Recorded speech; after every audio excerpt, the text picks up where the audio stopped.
So we'll find out why we have to be sorry about the demon. And we'll also find out how many pools of blood he received. But first, let's start off with the IMDb plot. A young man struggling with a broken heart learns that his new place is full of restless spirits. Oh, those restless spirits. Ugh. Gotta give him some rest. Um, anyway, this is a new one on Shutter, fairly new one on Shutter. Um, a horror comedy, and so be on the lookout for that. If you're looking for something um, kind of more on the serious front, this is not it. Although it has some good moments here, but obviously there's tons of comedy mixed in. Um, so basically, we have here Will, who's with a his girlfriend here. Things are going along um, fine until they're not, and he's forced to move out. They kind of break up, and times are tough for him, so he doesn't really have many options to go to.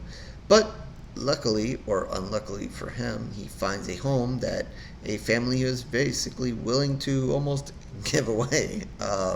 And why? Because we have a great opening scene here where you have this family who's in the house one night, and it kind of, is one of those kind of typical opening horror scenes where you're going to see um, a demon come in and possess a family member, and that's kind of what's going to happen. But then it kind of flips, as opposed to everybody kind of freaking out and being scared.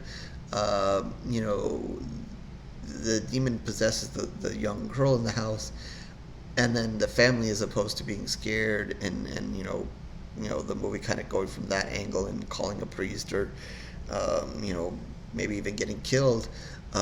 They decide, hey demon, what deal can we make with you for you to release our our our daughter here? And you think, well, it's not that easy, but it is. The demon's like, needs a sacrifice, wants a human sacrifice. So they're like, okay, well, we can do that for you. And the demon kind of releases the daughter, and then therefore the family is willing to sell the house and not tell the new owner that there is a demon living there and is wants a sacrifice. So that's kind of the setup here.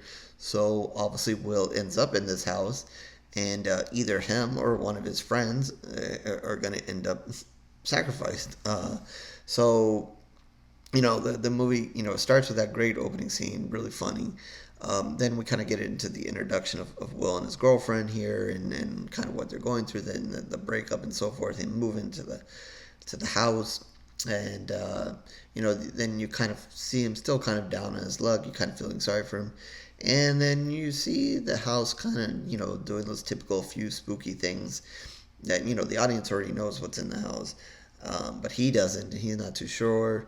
Um, but then the demon has more effect, and then uh, he almost kind of tries to go back to his girlfriend and so forth, or his now ex, and because he's kind of freaked out by what's going on, but makes him look even weirder and more desperate, and obviously that's not going to work.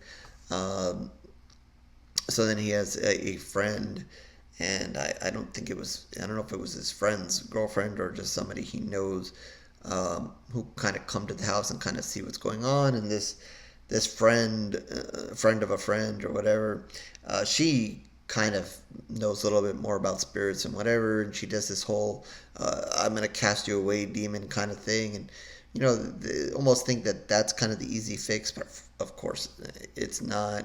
um, and then kind of things kind of escalate, and there's going to become apparent that, hey, this demon needs to sacrifice somebody, and long and behold, more and more people are going to end up in this house. His friend, and even his ex-girlfriend, and things are going to get chaotic and crazy, all with a side of humor all along the way.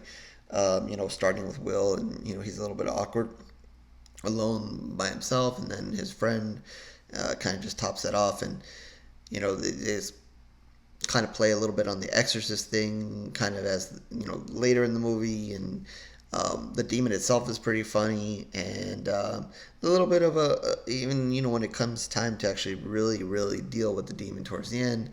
I don't know if you want to call it a twist, but maybe something more a little unexpected kind of happens and kind of leads the way to a fun ending, and almost a little bit of an open ending where there's possibilities for a sequel, and I would be down for a sequel. I'm not sure how they would do it or match the kind of little bit of uniqueness that this film has with its humor and the situation, but maybe they can.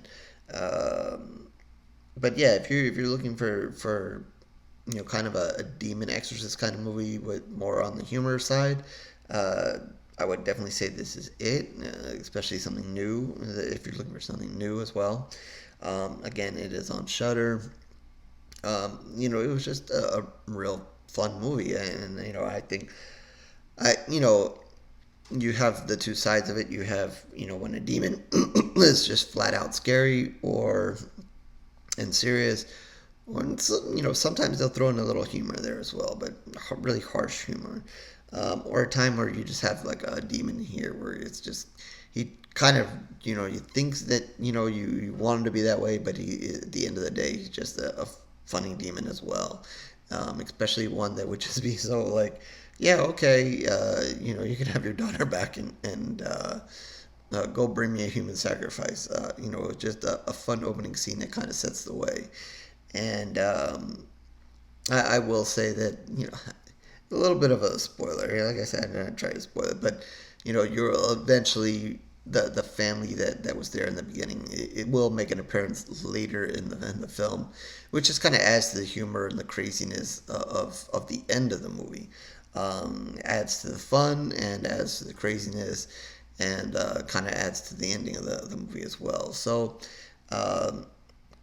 Not a huge spoiler, but they do come back. Obviously, they want to make sure that hey, the sacrifices happen, so that they don't have to worry about their daughter, being possessed again. I'm not quite sure how that would happen since they were able to escape the helm, but whatever.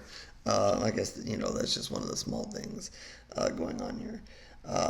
I see it here on IMDb is 4.9 out of 10, and it's out of about 500 reviews. Um, you know, I don't know. I don't know. I just don't seem to match up with these things. I liked it more than a 4.9 out of 5 out of 10 here. I enjoyed it. I guess, not everybody has the humor in this and to laugh at horror in some ways, but I thought it was enjoyable. It was funny. And, over some of the, maybe other reviews you've seen where I'm just like, hey, that was a weird movie and just went over my head.